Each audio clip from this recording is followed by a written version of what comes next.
আসসালামু আলাইকুম রহমতুল্লাহ।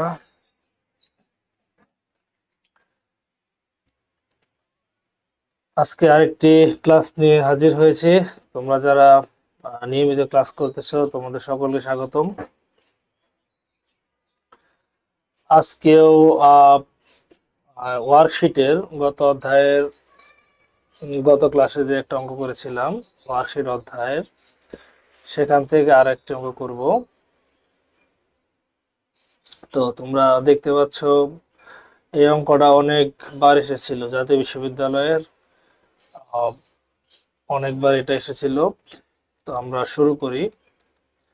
এখানে ট্রায়াল ব্যালেন্স দেওয়া আছে, এই পাশে ডেবিট এন্ট্রিগুলো, এই পাশে ক্রেডিট,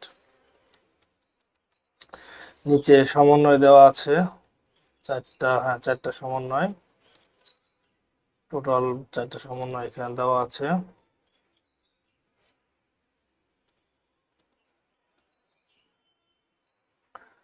এরপরে আমাদের অঙ্ক শুরু করতে হবে। প্রথমে ট্রায়াল ব্যালেন্স, 5টা ধাপ হয়। প্রথম ধাপ ট্রায়াল ব্যালেন্স, এরপরে অ্যাডজাস্টমেন্ট, এরপরে adjusted trial balance, income statement এবং ব্যালেন্স শিট।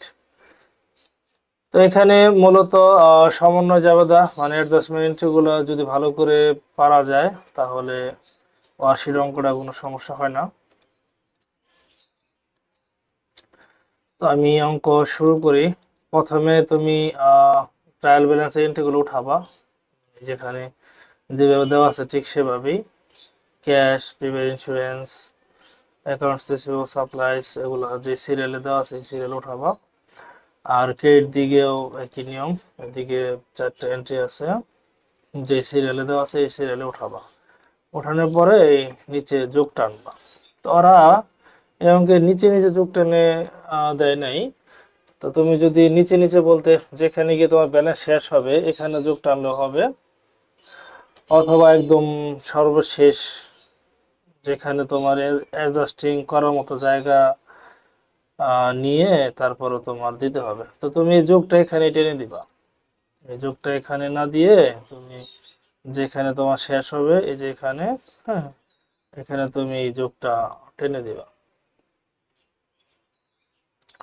আচ্ছা, এরপর আমরা অ্যাডজাস্টিং এন্ট্রিতে চলে যাই, মানে দ্বিতীয় ধাপ। আমাদের 5টা ধাপের মধ্যে প্রধান ধাপ হলো অ্যাডজাস্টমেন্ট। এটা আমরা শুরু করি। স্যালারিজ পেয়েবল 20,000 টাকা, তার মানে আমাদের পেয়ার বকেয়া। আমি যেই একটা ক্লাসে অ্যাডজাস্টমেন্টের কিছু রুলস বলেছিলাম, সেখানকার এই ক্লাসটা যারা মিস করেছে দেখে নিও। স্যালারিজ এক্স স্যালারিজ পেয়েবল 20,000 টাকা, আমাদের পেয়ার বকেয়া ধরে জমা দিতে হয়।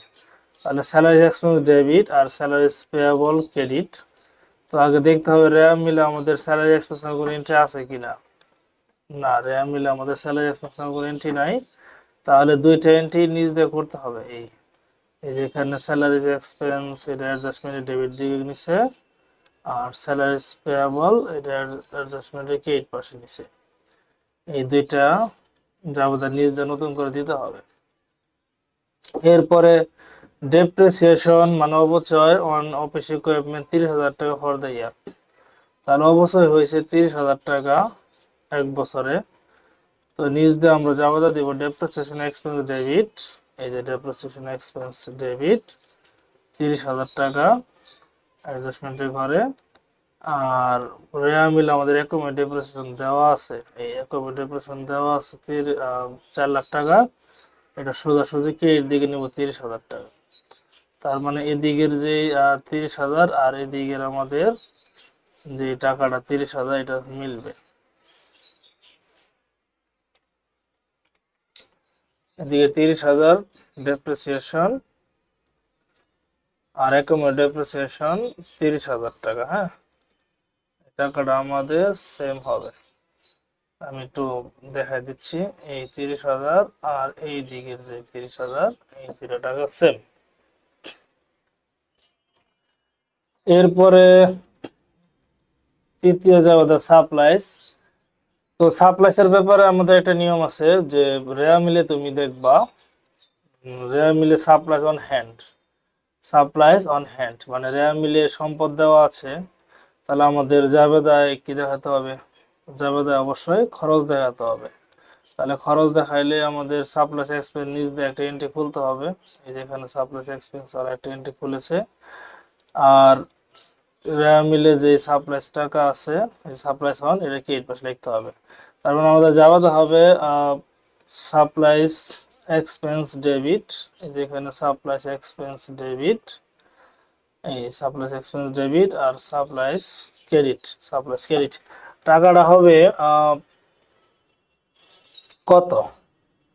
তো এখানে আমাদের সাপ্লাইজ থাকবে বলছে 30,000। তো র্যাম মিলে দেওয়া আছে কত টাকা? র্যাম মিলে সাপ্লাই দেওয়া আছে 1,20,000। তাহলে 1,20,000 থেকে 30,000 টাকা বাদ দিতে হবে।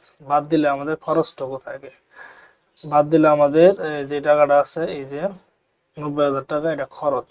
আর আমাকে খরচটাই দেখাতে বলছে।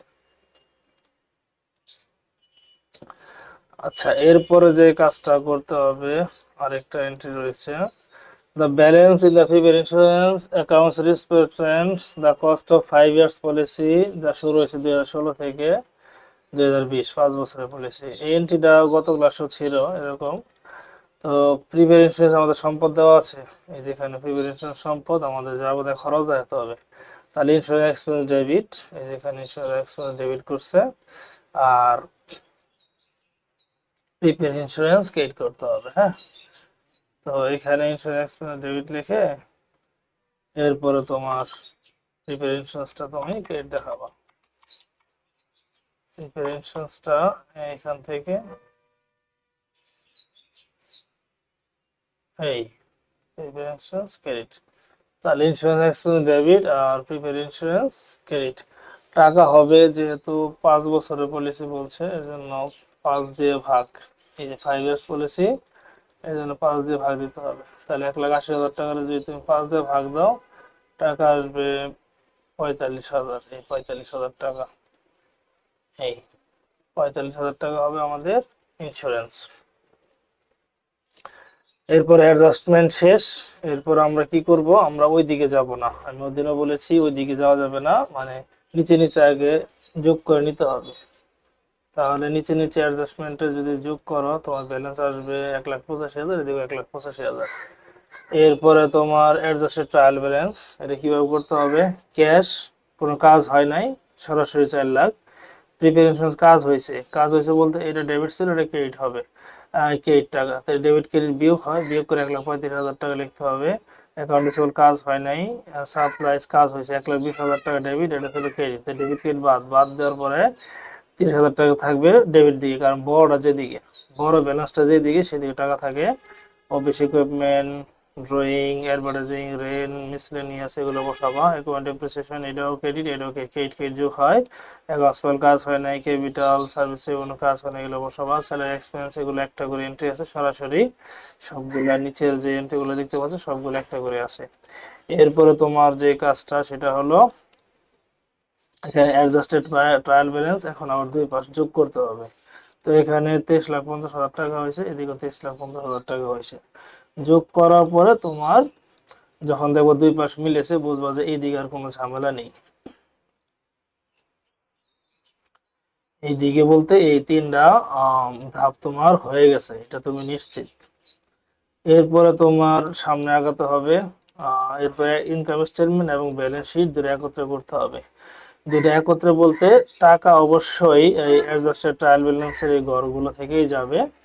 তো তোমার ইনকাম স্টেটমেন্টে ডেবিট দিকে যাবে যত ব্যয় আছে সব ডেবিট দিকে, আর যত আয় আছে সব ক্রেডিট দিকে, এটা আমি ওদিনও বলেছি। আর ব্যালেন্স শিটে যত সম্পদ আছে এটা ডেবিট দিকে যাবে, আর ক্রেডিট দিকে যত দায় আছে অথবা মালিকানা সত্ত্ব প্লাস মালিকানা সত্ত্ব ক্রেডিট দিকে যাবে। আচ্ছা, এখন আমরা শুরু করি যে কোন এন্ট্রিটা কোন দিকে যাবে। হ্যাঁ, যেমন ক্যাশ, ক্যাশ তো নগদ, এটা ব্যালেন্স শিটে যাবে, এটা আমরা ব্যালেন্স শিটে নিয়ে নিব, এই যে ব্যালেন্স শিটে। এরপর প্রিপেয়ার ইন্স্যুরেন্স, এটাও সম্পদ, এটাও ব্যালেন্স শিটে। তো তোমার এখানে শুধু ডেবিট ক্রেডিট ভাবার দরকার নেই, তুমি শুধু এন্ট্রিটা চিহ্নিত করবা এটা কি ব্যালেন্স শিটে না ইনকাম স্টেটমেন্ট? টাকা তো ডেবিট কার্ড বলাই আছে, হ্যাঁ। এরপরে অ্যাকাউন্টস রিসিভেবল মানে দেনাদার, এটা সম্পদ হয়, এটা balance sheet. Supplies balance sheet, office account balance sheet, Suman drawing balance sheet. Advance expense এটা যাবে ইনকাম স্টেটমেন্টে। রেন্ট এক্সপেন্স, মিসেলেনিয়াস এক্সপেন্স এইগুলা সব ইনকাম স্টেটমেন্টে নিবা। এরপরে অ্যাকুমুলেটেড ডেপ্রিসিয়েশন এই 4,30,000 টাকাটা সরাসরি ব্যালেন্স শিটে চলে যাবে। দায় হয় accounts payable balance sheet, capital মালিকের সাথে ব্যালেন্স শিট, সার্ভিস রেভিনিউ এই যেটা, এটা কিন্তু আবার ইনকাম স্টেটমেন্টে যাবে।